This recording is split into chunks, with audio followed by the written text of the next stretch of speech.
మెదక్ నియోజకవర్గంలోని హవేలి ఖన్పూర్ గ్రామం వద్ద చెరువు గండిపడ్డంతర మాజీ శాసనసభ్యురాలు పద్మాదేవేందర్ రెడ్డి గండిపడిన కట్టను సందర్శించి తక్షణమే మరమ్మతు పనులు చేపట్టాలని అధికారులను ఆదేశించి వరి పంట నష్టాన్ని అంచనా వేసి 1 ఎకరానికి 30,000 చొప్పున చెల్లించాలని ప్రభుత్వాన్ని కోరారు. ఈ కార్యక్రమంలో మాజీ జెడ్పీ వైస్ చైర్మన్ లావణ్యారెడ్డి గారు, మండల పార్టీ అధ్యక్షుడు శ్రీనివాస్ రెడ్డి గారు, మండల నాయకులు, రైతులు పాల్గొన్నారు.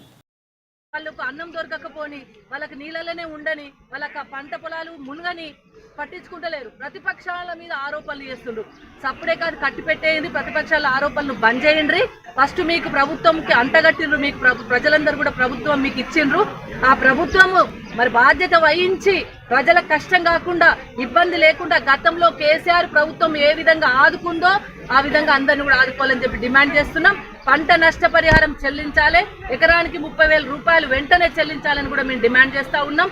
గతంలో తేకులగడ్డ దగ్గర ఒక 10 మంది తప్పిపోతే వెంటనే హెలికాప్టర్ పంపించి తీసుకొచ్చి వాళ్ళని సురక్షిత ప్రాంతాలకు తరలించడం జరిగింది. ఏది మీ చర్యలు?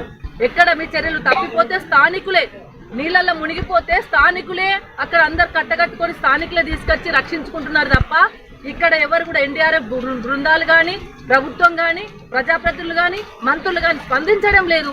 ఇప్పటికీ ఇక్కడ కట్ట తెగిపోయింది, పట్టించుకున్న నాదులు లేరు. చెరువు కట్ట తెగిపోతే కనీసం చూసిపోడు తప్ప ఇక్కడ కనీసం ఏం చేయాలనే పరిష్కార మార్గం లేదు. ఎట్లుంటారు?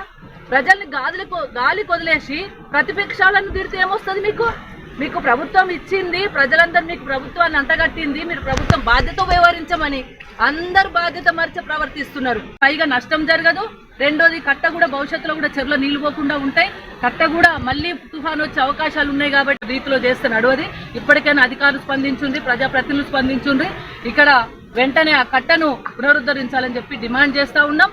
నష్టపరిహారంగా ఎకరానికి 30,000 రూపాయలు ఇవ్వాలని చెప్పేసి కూడా మేము ప్రభుత్వాన్ని డిమాండ్ చేస్తాం.